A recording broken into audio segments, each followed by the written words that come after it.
호가호위, 여우가 호랑이의 위세를 빌려 호기를 부린다라는 뜻인데요. 최근 대한전선의 행보를 보니까요, 이 고사성어가 떠오르더라고요. 지난 5월이었죠. 대한전선은 호반산업으로 주인이 바뀌면서 5, 6월 사이 350% 가까운 폭등세가 나오기도 했는데요. 아마 현 시점에서 들어갈까 말까 고민하시는 분들도 계실 것 같고요. 또 6월달 물려 계셨던 분들은 아마 이 탈출 시기를 엿보고 있을 타이밍인 것 같아서 주쌤이 관련 영상 준비를 해왔습니다. 영상 시작하기 전에 구독과 좋아요 한 번씩 꾹 눌러주시고요. 오늘의 영상 시작해보도록 하겠습니다.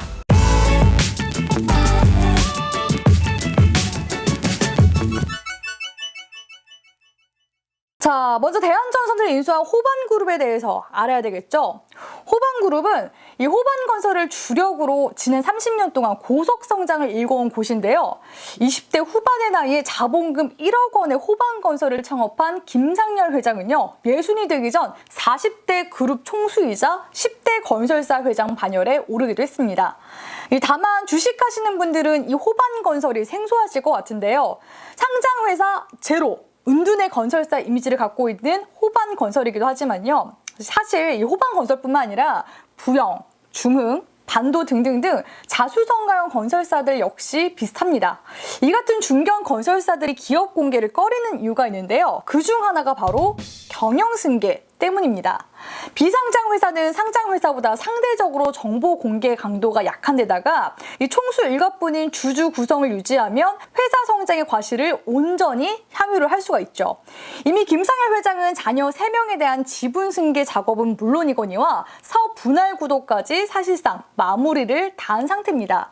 이 승계 작업이 끝난 호반그룹, 올해 호반건설을 중심으로 공격적인 M&A를 추진해 왔는데요. 경영승계 전까지만 해도 대기업 집단 진입을 피해오다가 승계를 마친 뒤 본격적인 행보를 보이기 시작한 것이죠. 사실 건설업 자체가 경기 흐름에 민감하게 반응하는 업종이다 보니까요. 사업 포트폴리오를 확장하려는 그러한 의도들도 있었을 거고요. 대우건설 인수로 자산 규모를 20조 원으로 불린 중흥건설을 의식했을 가능성도 높습니다. 그러면 이어서 대한전선의 최대 주주로 등극한 호반산업에 대해서도 함께 알아볼까요? 이 호반산업은 2010년 베르디움 건설이라는 이름으로 문을 열었는데요. 상호명이 몇 번이나 바뀌었습니다. 호반산업은 시행과 시공을 맡으면서 그룹의 주력 계열사로 떠올랐는데요. 2017년도부터 매출이 1조 원을 돌파하면서 호반그룹 내에서도 두드러진 성장세를 보여왔습니다. 그리고 지난 5월 호반산업이 대한전선을 인수하면서 호반그룹 내에 첫 상장 자회사 타이틀을 갖게 됐죠. 앞서 말씀드렸다시피 호반그룹은 경영승계 전까지만 하더라도 신비주의를 고수해 왔었는데요. 대한전선 인수로 인해서 호반그룹 정보 공개에 있어 변곡점이 될 가능성이 높습니다. 그러면 왜 호반건설이 아니라 호반산업이 대한전선을 인수한 것일까요? 그 이유는 호반산업이 그룹 내에서도 토목사업을 중심으로 하고 있기 때문입니다. 호반산업은 앞서서요, 2016년도경 국내 토목사업에서 강점이 있는 울트라건설을 한 차례 인수한 적이 있었는데요. 토목 수주를 꾸준하게 늘려오긴 했지만요, 비중이 미미했기 때문에 그룹 전체적으로 봤을 때도 토목 비중은 적은 편이었습니다.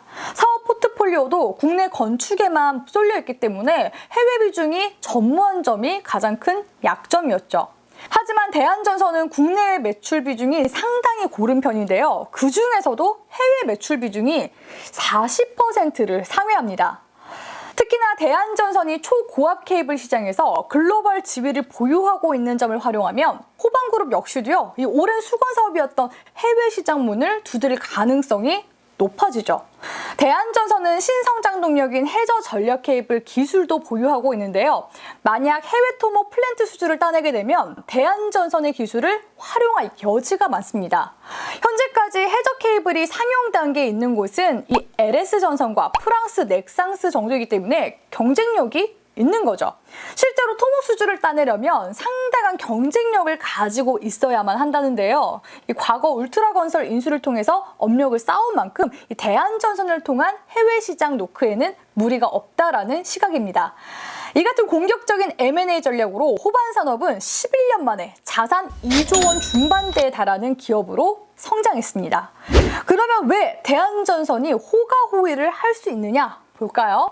이 대한전선을 인수한 호반그룹은 현금 부자로도 업계에서 유명하다라고 하는데요.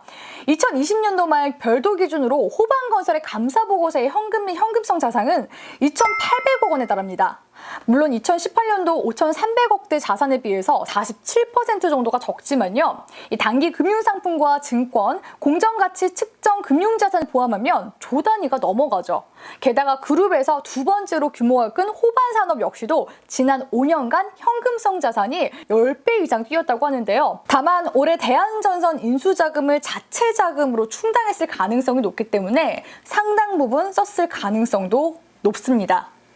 그럼에도 불구하고 대한전선은 호반산업의 인수로 언제든지 유동성 자금을 확보할 수 있는 든든한 백이 생긴 거나 다름없기 때문에 앞으로 신사업이나 사업 확장을 공격적으로 할 수 있게 됐습니다. 그러니까 날개를 달았다고 볼 수 있는 거죠. 실제로 대한전선은 호반산업으로 주인이 바뀌고 나서 신사업 진출 의지를 강력하게 드러냈는데요. 나형균 대한전선 사장은 해상풍력 등 신재생 에너지와 전기차, 광통신 등 연관산업으로 진출하겠다라고 강조했다고도 하죠. 최근에는 대한전선이 미국 캘리포니아 전력회사로부터 투주를 따내기도 했는데요. 미국 바이든 정부에서 1조 2천억 달러 규모 인프라 투자 예산안을 통과시켰기 때문에 미국 시장에서 지속적인 알짜 수주를 따낼 가능성이 높아 보이고요. 여기에 미국의 전력 인프라 수요가 노후 전력막 교체를 포함해서 신재생 에너지 확충 등으로 인해서 꾸준한 증가 흐름을 보일 수 있기 때문에 긍정적인 전망 계속해서 해볼 수가 있겠습니다. 자, 그러면 기술적 분석으로 들어가 볼까요? 주봉상의 흐름을 보시면요. 거래량이 증가하기 시작한 시점이 2020년 중후반부터죠. 당시 해외 계약 수주와 함께 구리 가격 상승으로 인한 수혜라든지 이런 자잘자잘한 호재들이 들어왔었는데요. 10월경에는 매각설이 부각되면서 단기 고점을 형성한 것을 보실 수가 있습니다. 이어서 올해 5월이죠. 대한전선의 주인이 호반산업이 되면서 역대급 거래량이 들어와주며 2018년도 고점 구간을 장대 양봉으로 돌파해준 모습이 나왔는데요. 이 장대 양봉 다음 캔들이 뭐죠? 주쌤이 수익 공식 강의에서 해드린 피해야 되는 캔들이 나왔죠. 네, 바로 유성형 캔들입니다. 이런 유성형 캔들이 고가권에서 뜨면 피해야 된다라고 제가 말씀을 드렸었는데요. 이후 조정을 주고 반등을 주려고 하는 모습이 최근의 흐름입니다. 자, 여기서부터의 흐름이 정말 중요합니다. 신규 매수를 고려하시는 분들은 들어가시더라도 손절 구간 부담 없이 잡고 들어가 볼 수 있는 구간이기도 한데요. 주쌤이 저지선의 중요성 매번 강조하죠. 현재 저지선 구간이 2,300원 부근이기 때문에 2,300원 이탈 여부가 중요하다라고 볼 수가 있겠고요.